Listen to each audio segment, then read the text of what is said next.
새해가 시작되었습니다. 이제 8일이 지났는데요. 올 한 해 여러분이 기도하신 제목들이 하나님의 은혜 안에서 모두 이루어지는 은혜가 있으시길 축복합니다. 오늘부터는 저희 말씀 사경에서 이제 사무엘 상하 말씀으로 계속 이어가게 됩니다. 여러분의 눈이 굉장히 반짝반짝거리는 것 같아요. 말씀 들을 준비가 잘 되어 있어서 서클렌즈 끼셨다고요? 아주 하품하신 분도 계셨네. 예, 제가 퀴즈 하나를 내겠습니다. 제가 생긴 건 서울 사람 같지 않습니까? 그래서 제가 서울에 살 때에 한강 앞을 자전거를 타고 이렇게 쭉 다닐 때가 많았는데, 이 다리가 만약에 없었다면 정말 힘들어요. 한강이 굉장히 넓잖아요. 이 한강에 이 다리가 이렇게 많은데 이게 없으면 정말 불편하겠다, 그런 생각을 했었어요.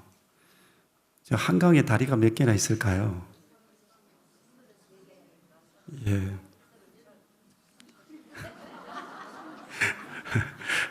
32개. 예, 이게 네이버 친구한테 물어보니까, 퀴즈를 하나 더 내겠습니다. 잘하시네요.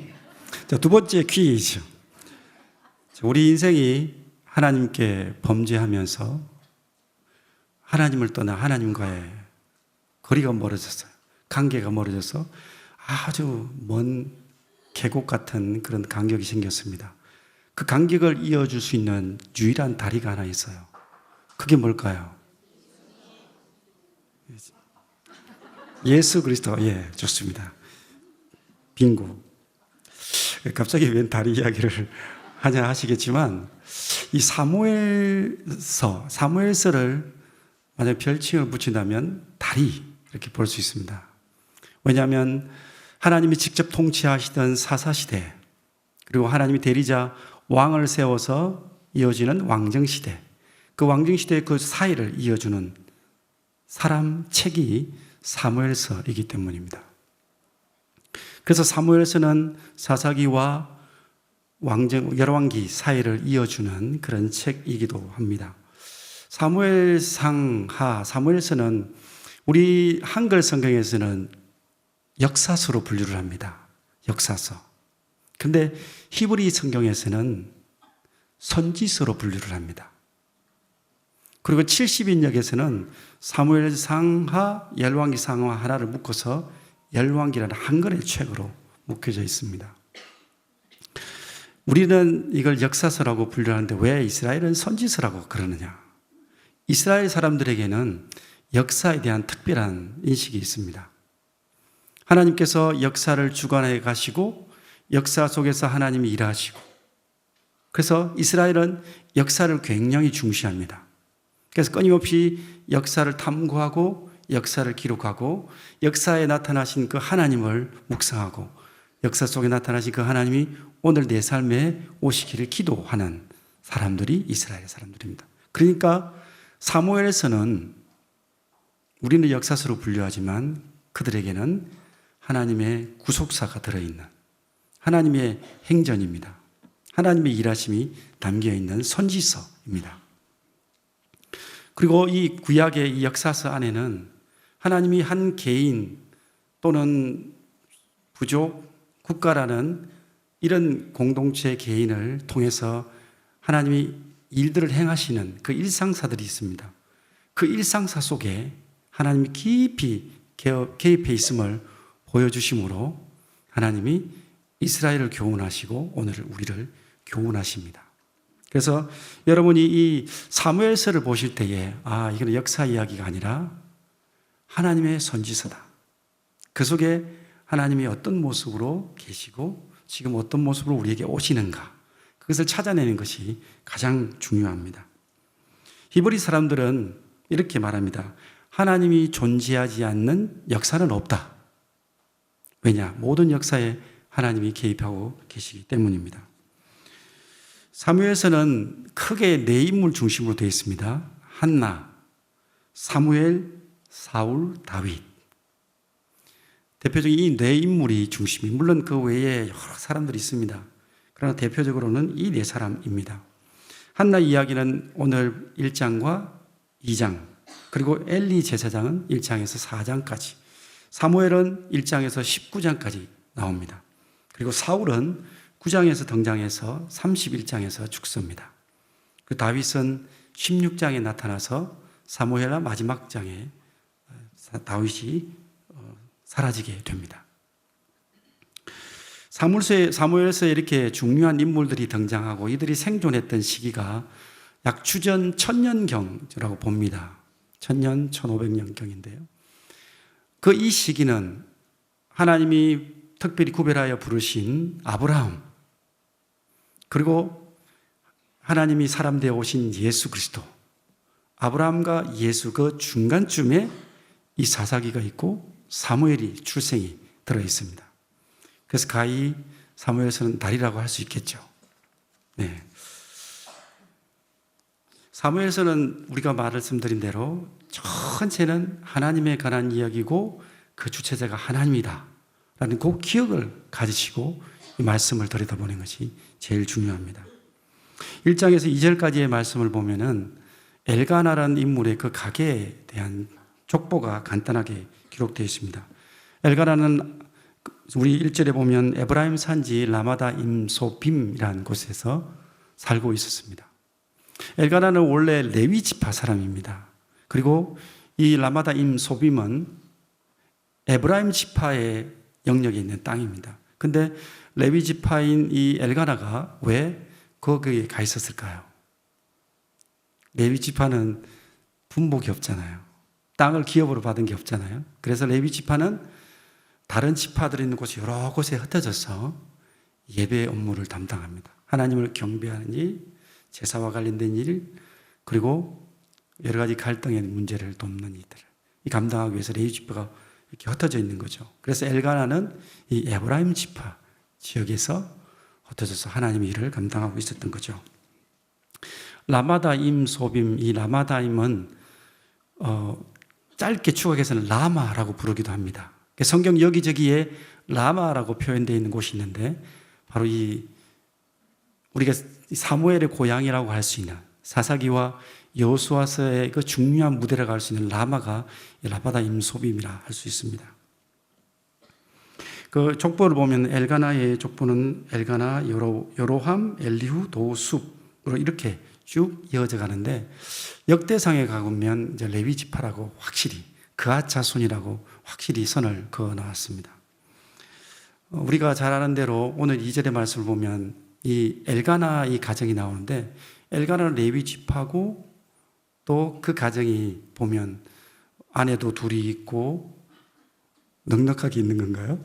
아내도 둘이 있고 자녀들도 많이 있었어요. 좋은 가문의 사람이었기 때문에 부러울 게 없는 사람일 것 같잖아요. 넉넉한 사람인 것 같잖아요. 근데 이 가정에 없는 게 두 가지가 있어요. 없는 게 두 가지가. 성경이 나타난 대로 첫째, 한나에게 뭐가 없어요? 아들이 없어요. 아들이 없어요. 버니나에게는 아들이 많이 있는데 한나에게는 아들이 없어요. 그리고 또 하나가 없는 게 있어요. 뭘까요? 정신이 없어요. 이 한나와 이 버니나 두 아내 때문에 이 집안이 정신이 없어요. 사실 오늘 말씀은 이 한나와 이 버니나 이 두 아내 때문에 그 집안에서 일어나는 분란, 갈등, 그로 인해서 핍박받은 한나, 그것 때문에 괴로워하고 고통하고 있는 한나의 이야기입니다. 정신없는 집안 이야기. 3절에서 5절에서 보면은 그 사무엘이 잉태하기 전에 가정의 풍경의 모습이 있습니다. 3절에 보면 이 사람이 매년 자기 성읍에서 나와서 실로에 올라가서 매년 자기 성읍에서 나와서 실로로 올라갔다라고 되어 있는데 이 매년이라는 말은 이제 해가 돌아와서 다음 해가 돌아오기까지 이런 뜻인데 그러니까 한 번도 빠짐없이 매번 실로에 올라갔다. 실로에 왜 올라갔을까요? 실로의 실로? 실로는 그 당시에 지방 성전입니다.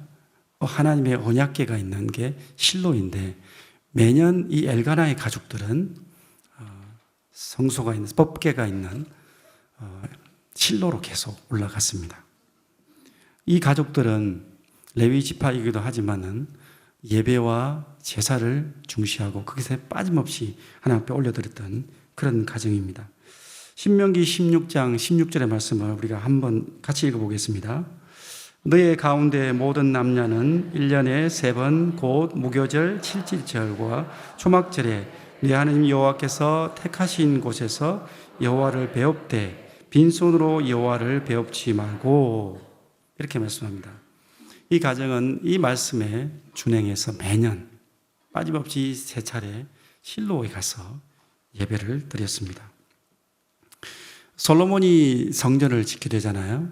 다윗이 성전을 위한 준비를 했지만 솔로몬 시대에 성전이 지어집니다. 예루살렘 성전이 지어지고 예루살렘의 중앙성소가 생기고 이제 모든 이스라엘 백성들은 이 중앙성소에서 하나님의 법궤를 모신 이 중앙성소에서 예배하게 했습니다. 근데 그 이전까지는 아까 말씀드린 대로 각각의 지방성소가 있었고 이 엘가나 가족들은 하나님의 궤가 있는 실로, 그 당시에는 실로의 궤가 있었기 때문에 실로에 가서 예배 드렸던 것입니다. 이처럼 이 가정은 두 아내를 위해서 뭐가 없는, 정신이 없는 가정이었지만 그러나 예배를 향한, 하나님의 제사를 향한 마음은 늘 고정되어 있던 그런 가정이었습니다. 그런데 이 가정이 성소에 가서 예배를 드리는데, 제사를 드리는데 4절 5절에 보면 참 묘한 분위기가 펼쳐집니다. 엘가나는 제사를 드린 날에 제물의 분깃, 제물은 이제 화목 제물을 드린 거잖아요. 화목 제물의 분깃을 버린나와 그가 자손들에게 나눠주는데 문제는 여기가 생겼습니다. 한나에게는 얼마나 주었다고요? 갑절로 2배로. 자, 버린나는 자식이 있었어요. 자식이 있었는데 최소한 4명의 자녀는 있었다고 보여지거든요. 왜냐하면 복수로 사용했어요.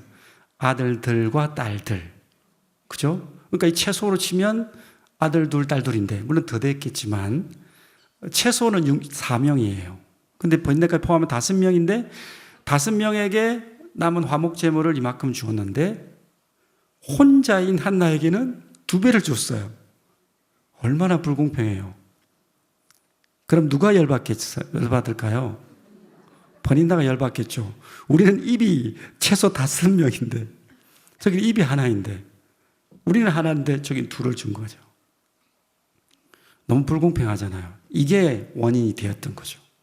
그래서 버린나가 안 그래도 본인은 아들을 낳아서 권세를 얻기 힘을 빡 주고 있는데 아들도 못 낳는 한나가 말이야, 엘가나에게서 2 몫을 받으니 빡치잖아요.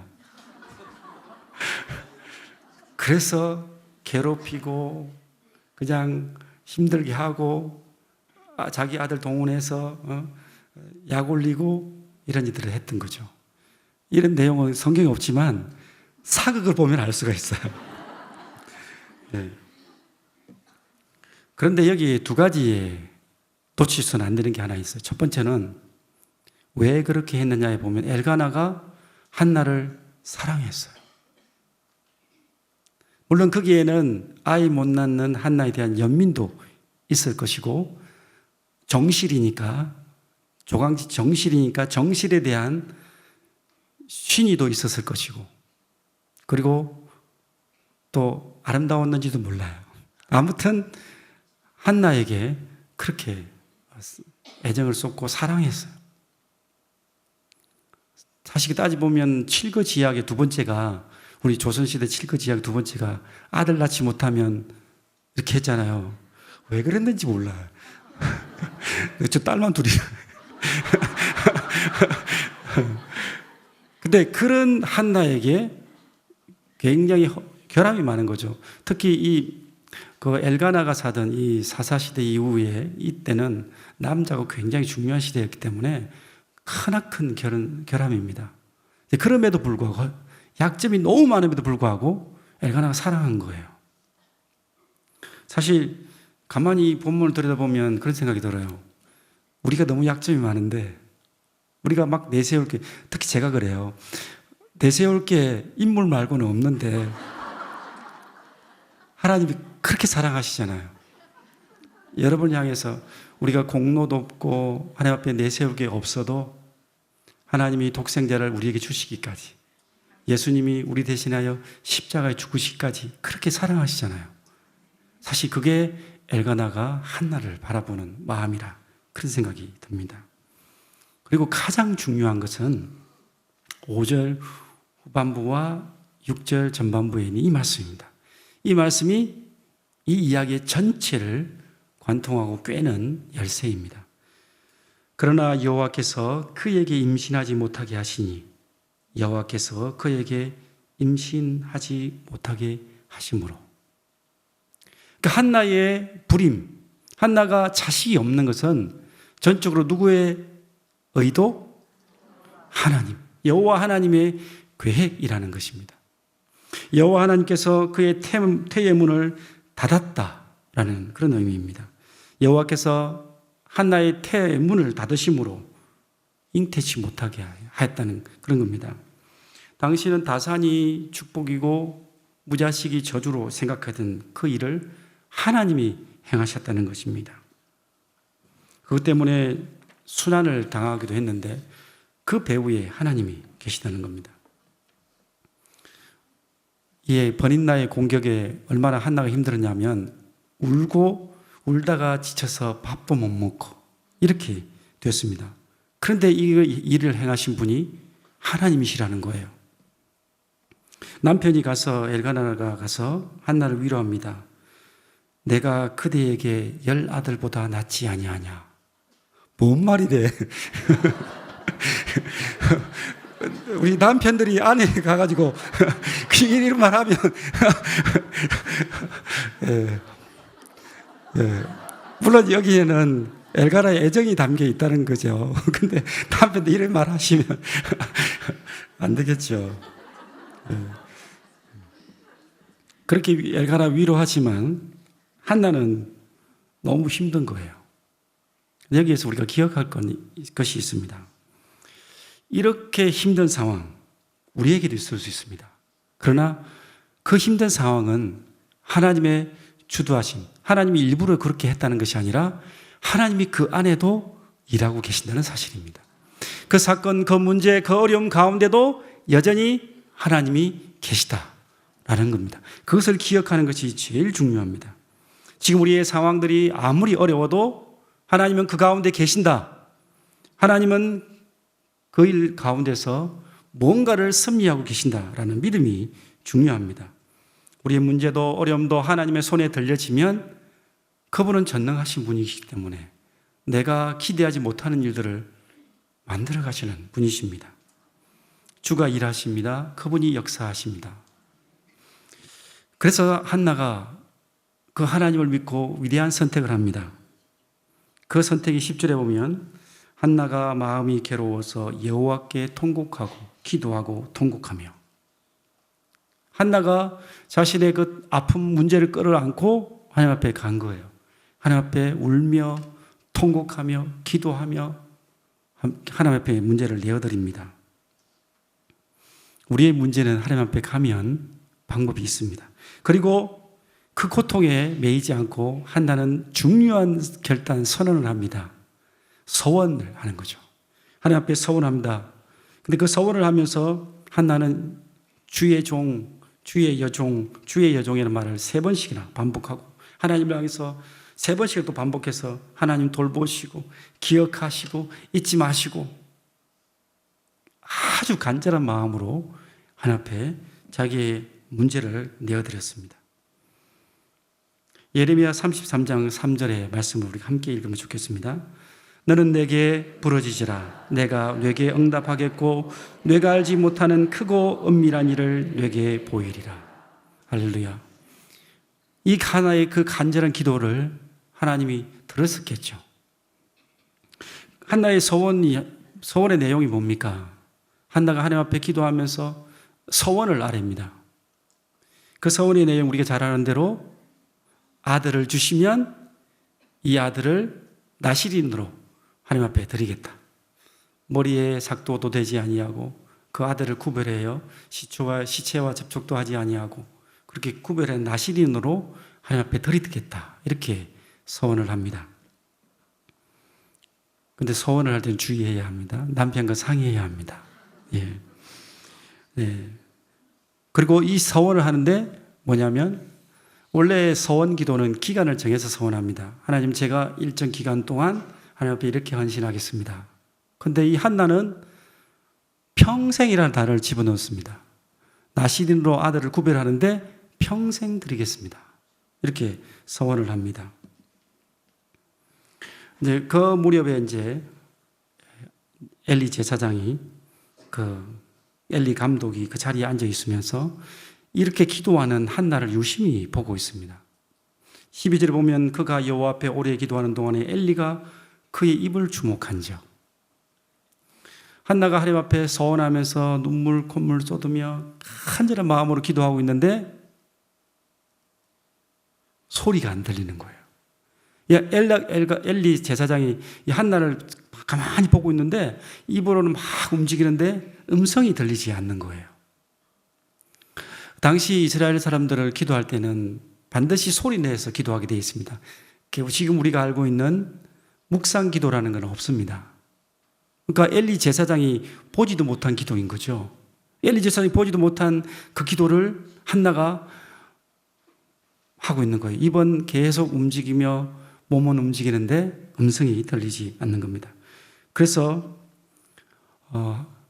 엘리 제사장이 당황하면서 그렇게 생각한 거죠. 성경에 보면 하나님 앞에 제사드리러 와서 화목제물을 드리고 그 화목제를 남는 것으로 가족들이 이제 식사를 하잖아요. 하나님께 전제로 드렸던 포도주와 고기가 있었을 텐데 그것을 먹고 마시면서 한나가 포도주를 너무 많이 마셨구나. 그래서 그 포도주를 마시고 취했구나라고 판단을 한 겁니다. 그래서 엘리가 이렇게 말합니다. 뇌가 언제까지 취하여 있겠느냐. 포도주를 끊으라. 사실 이것은 엘리 제사장의 심각한 오해입니다. 물론 엘리 제사장의 영적인 무감각, 거기서 온 것이기도 하지만 또한 이 한나의 기도가 너무 독특했기 때문입니다. 근데 15절에 보면 한나가 이제 여기에 해명을 합니다. 오해를 풀기 위해서 한나가 대답하여 이르되 내 주여 그렇지 아니하나이다. 나는 마음이 슬픈 여자라. 독주나 포도주를 마신 것이 아니요 여호와 앞에 내 심정을 토한 것뿐입니다. 여기서 슬픈이라는 말은 이렇게 유동성이 없고 견고하게 굳어진 상태를 의미합니다. 그래서 이 뭐냐면 내가 술로 몸과 마음이 굳어진 것이 아니라 내가 너무 슬프고 힘이 들어서 돌처럼 내가 굳어졌습니다. 라는 이런 의미가 그 속에 포함되어 있습니다. 때때로 우리는 우리 외모 때문에 또는 보이는 것 때문에 오해받을 때가 있습니다. 우리가 다른 사람의 마음을 잘 모르기 때문에 사람들은 엘리 제사장처럼 자기가 가진 경륜을 따라서 자기의 경험을 따라서 다른 사람을 평가하기가 쉽습니다. 그래서 오해받을 때가 있어요. 다른 사람을 그렇게 하지 않도록 주의하시길 바랍니다. 저 인물을 보고 오해하지 마시기 바랍니다.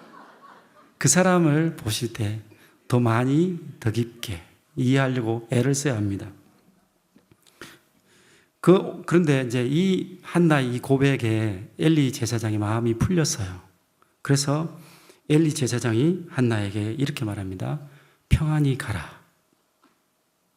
이스라엘 하나님이 내가 기도하여 구한 것을 허락하기를 원하노라. 평안히 가라. 하나님께서 너의 기도를 들으시기를 원하노라. 이렇게 축복합니다. 평안이라는 거 우리가 잘 알잖아요. 경제적으로도 정치적으로나 또는 관계적으로 상황적으로 부족함이 없는 상태.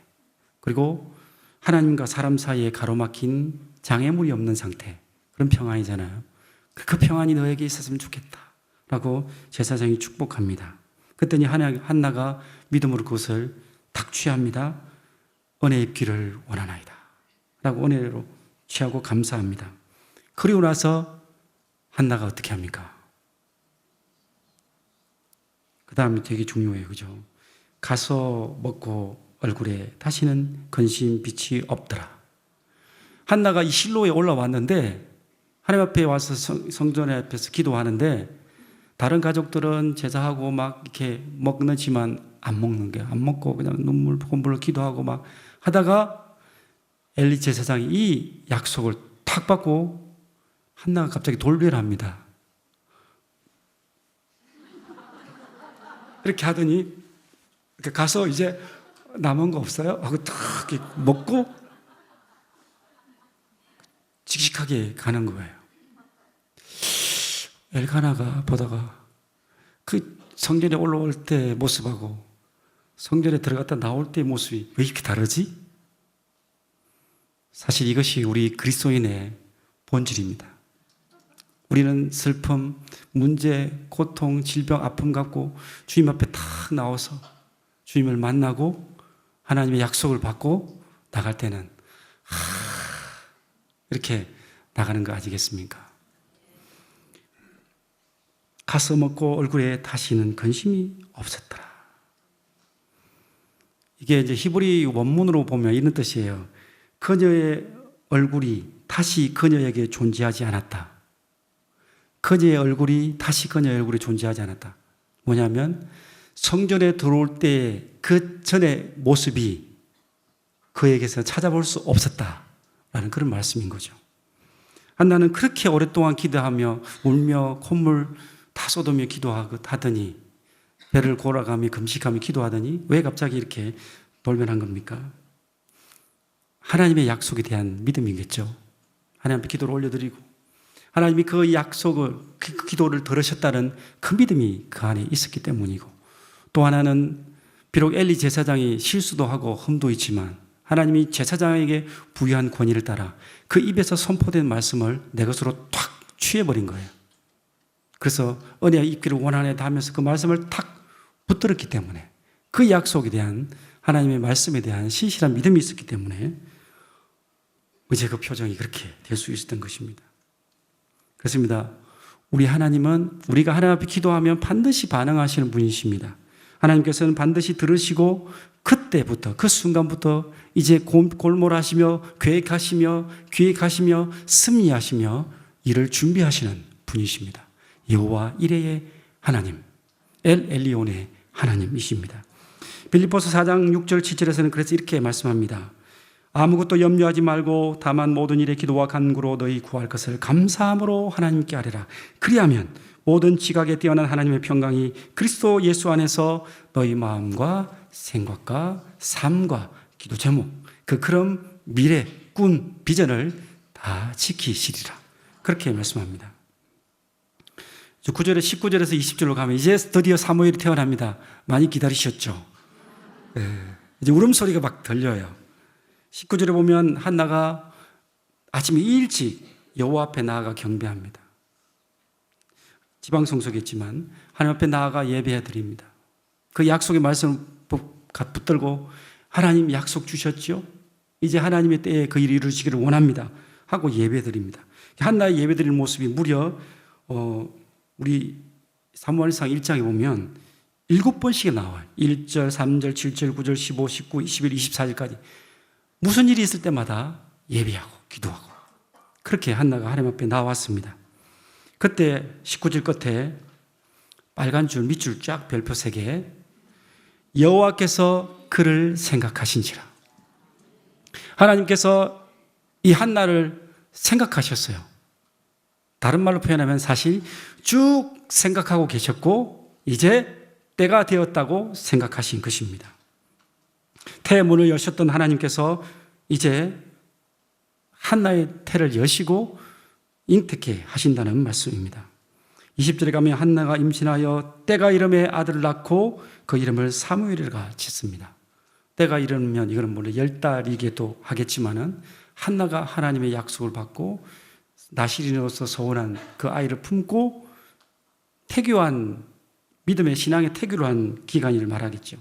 그래서 그 때가 이르러서 이제 10달이 차서 이 사무엘이 출생합니다. 그렇습니다. 하나님께서는 우리가 기도할 때에 그 들으셨다가 하나님이 작정하신 그때, 그 시간, 하나님이 계획하신 그 카이로스 시간에 사무엘을 나게 하십니다. 하나님의 역사가 나타나게 하십니다. 하나님은 그것을 잊으신 것이 아니라 하나님의 때를 기다리시는 것입니다. 마지막 부분 21절에서 28절까지 말씀 쭉 읽어가면은 이제 온 가족들이 이 사무엘 출생과 함께 기쁨의 제사를 드리고 예배를 드리고 그렇게 하는 모습들이 보입니다. 엘가나는 매년 하나님 앞에 3번 절기에 올라갔다가 매년 제를 드리고 이번에는 서원제까지 드립니다. 엘가나가 처음에는 매년 제 드렸잖아요.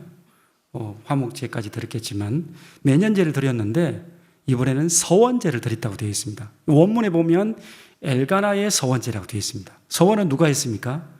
한나가 했어요. 근데 아내가 서원을 했는데 남편이 노하면 그 서원은 자동으로 무효가 됩니다. 서원법에. 근데 여기 보면 엘가나의 서원제 이렇게 되어 있습니다. 엘가나가 한나의 서원을 받아들였고 한나의 서원을 지지했기 때문에 한나가 하나님의 서원을 계속해서 기도해서 올려드렸고 사무엘이 왔고 하나님은 그 서원제의 약속을 따라서 사무엘을 우리에게 주셨다라는 이 엘가나의 고백이 사실 이 짧은 서원제에 다 포함되어 있다고 할 수 있습니다. 서원제를 하나님 앞에 엘가나가 드릴 때에 한나는 그 성소에 가지 않고 사무엘이 어리니까 한 4년, 5년 정도 젖을 먹이며 사무엘을 양육하게 됩니다. 마지막 24절에서 25절에 보면 이제 드디어 결정적으로 사무엘을 데리고 올라갑니다. 젖된 후에 그를 데리고 올라갈새 수소 3마리와 밀가루 1에바와 수소 1가죽 부대를 가지고 실로 여호와의 집에 들어갔는데 아이가 아직 어리더라. 젖대자마자 한나는 그 사무엘을 데리고 성소로 올라갑니다. 근데 성소에 올라가면서 빈손으로 가지 아니하고 제물을 준비하는데 사실 이 제물의 양은 여러분 나중에 민수기 15장을 보시면 알겠지만 민수기 15장에 나타나는 서원제의 3배에서 약 4배 정도의 많은 예물을 준비해서 어마어마한 예물을 준비해서 올라갑니다. 그래서 아마도 하나님을 향한 이 한나의 그 감사의 마음이 그렇게 크기 때문일 겁니다. 지금까지 베풀어 주신 하나님의 은혜에 대한 그의 고백이 거기서 담겨 있기 때문입니다. 그리고 이후에 이 사무엘을 통해서 일하실 하나님을 향한 기대가 그 안에 담겨 있기 때문입니다. 그래서 기준보다도 3배, 4배 더 되는 많은 예물을 준비해서 성전에 올라갑니다. 그리고 가서 한나는 엘리 제사장 앞에 가서 그렇게 합니다. 한나가 이르되 내 주여 당신의 사심으로 맹세하나이다. 나는 여기서 내 주 당신께서 당신 곁에 서서 여호와께서 기도하던 여자라. 이 아이를 위하여 내가 기도하였더니 내게 구하여 기도한 바를 여호와께서 내게 허락하신지라. 그 과정을 대해서 쭉 엘리 제사장에게 설명하고 하나님 앞에 찬양과 경배를 올려드립니다.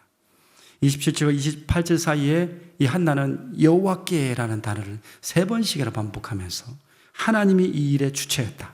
하나님이 섭리하셨다. 하나님이 태의 문을 닫으셨다가 하나님이 태의 문을 여셨고 이제 사무엘을 우리에게 주셨고 그 하나님께 우리 아들 나시리로 구별하여 올려드립니다. 라는 그런 고백이 담겨 있는 겁니다.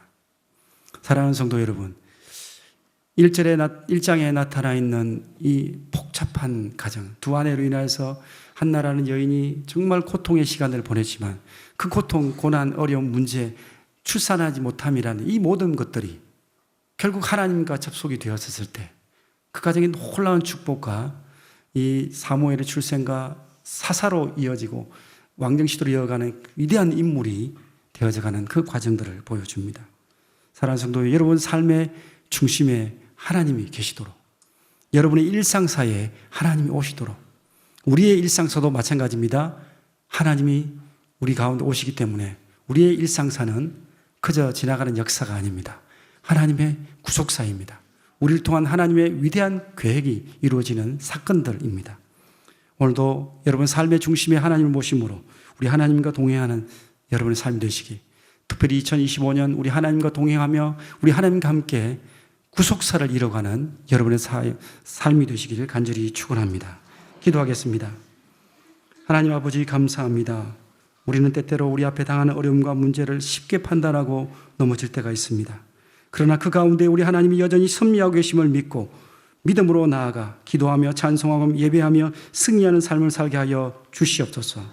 우리 주님이 우리 걸음과 함께 하여 주시고 우리의 삶이, 우리의 걸음들이 하나님이 함께 하신 역사가 되도록 도와 주시옵소서. 그리스도의 신 예수님의 이름으로 기도합니다. 아멘.